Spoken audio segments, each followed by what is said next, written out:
समय यात्रा यानी कि टाइम ट्रैवल, ये सभी के मन में जरूर आता है, लेकिन क्या सही में टाइम ट्रैवल संभव है? यह एक ऐसा कॉन्सेप्ट है जिसके बारे में आए दिन चर्चा होती रहती है, पर इसके बारे में बहुत कम लोगों को सही जानकारी है। लोग सुनी सुनाई बातों पर यकीन कर लेते हैं या फिर फिल्मों पर भरोसा करके उसमें दिखाई गई चीजों को सच मान लेते हैं। आज हम आपको इस वीडियो में टाइम ट्रैवल के बारे में विस्तार से बताने वाले हैं, तो आइए शुरू करते हैं। टाइम ट्रैवल का जिक्र पहली बार 1895 में द टाइम मशीन उपन्यास में की गई थी। इसके विज्ञान गल्प के जनक माने जाने वाले प्रसिद्ध विज्ञान लेखक H.G. वेल्स ने लिखा था, लेकिन यह आविष्कारिक तरीके से समझाने योग्य नहीं था। लेकिन इसको साहित्य और सिनेमा के क्षेत्र में टाइम ट्रैवल की अवधारणा कुछ वैज्ञानिक सिद्धांतों पर आधारित रही है। महान वैज्ञानिक अल्बर्ट आइंस्टीन ने दुनिया को अपनी सापेक्षता के सिद्धांत से परिचित कराया, लेकिन टाइम ट्रैवल की सोच को समझने के लिए रिलेटिविटी के सिद्धांतों को समझना बेहद ही जरूरी है।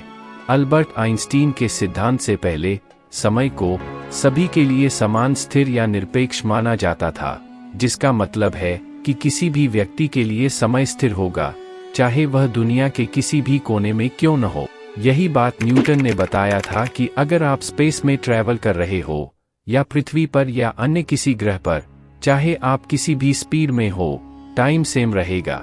लेकिन इसको नकारते हुए अल्बर्ट आइंस्टीन ने बताया कि नहीं, टाइम स्थिर नहीं होता है। अगर आप स्पेस में हो तो वहां का टाइम अलग होगा, और अगर आप किसी दूसरे ग्रह पर हो तो आपका टाइम पृथ्वी से अलग होगा। 1915 में अल्बर्ट आइंस्टीन ने सापेक्षता के सिद्धांत के द्वारा एक नई दृष्टिकोण प्रस्तुत किया। उन्होंने समय और गति के बीच संबंध को स्पष्ट किया। उन्होंने यह बताया कि समय एक गति से नहीं चलता, बल्कि पूरी तरह से गति यानी स्पीड पर निर्भर होता है।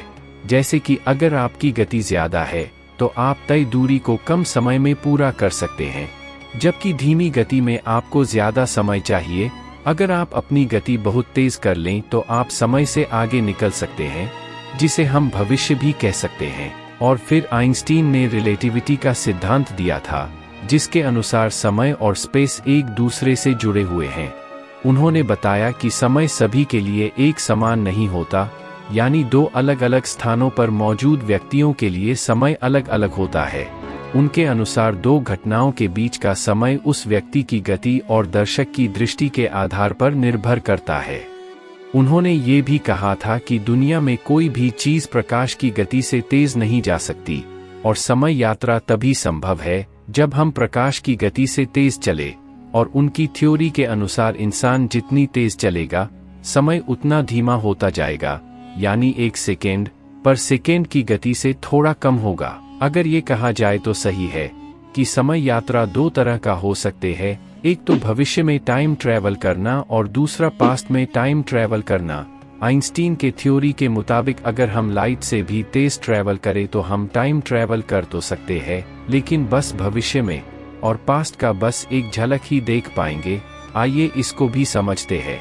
हम इतना तो जानते हैं कि कोई भी वस्तु हमें इसलिए दिखाई देती है क्योंकि उस वस्तु पर पड़ने वाला प्रकाश हमारी आंखों में पड़ता है। मान लीजिए कि आप प्रकाश की गति से तेज चलने लगें तो जो प्रकाश आपसे टकराकर पहले जा चुका है, कुछ समय बाद आप उससे आगे निकल जाओगे और आप उससे पहले निकले प्रकाश के पास पहुंच जाओगे।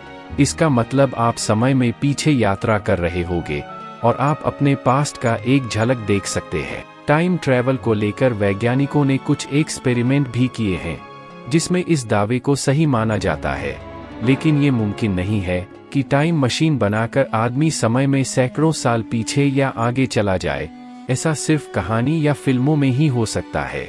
एक एक्सपेरिमेंट हुआ था जिसमें 2 घड़ियां ली गई थी, दोनों का समय एक बराबर कर दिया गया और एक को प्लेन पर लगा दिया गया और दूसरी को धरती पर रखा गया, जो प्लेन धरती के चक्कर लगा रहा था।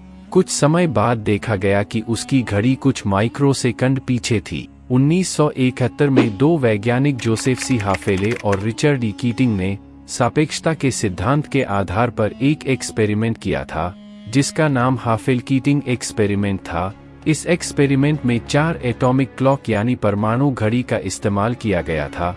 इन घड़ियों को लेकर उन्होंने धरती के 2 चक्कर लगाए, लेकिन जब वे दोनों वापस लौटे तो नतीजे हैरान करने वाले थे। उन्होंने अपनी ऑब्जर्वेटरी में एक परमाणु घड़ी छोड़ दी थी, वहीं बाकी 3 घड़ियां उनके साथ धरती का चक्कर लगा रही थी। जब वे वापस लौटे तो उन्होंने पाया कि चारों घड़ियों की टाइमिंग अलग अलग थी।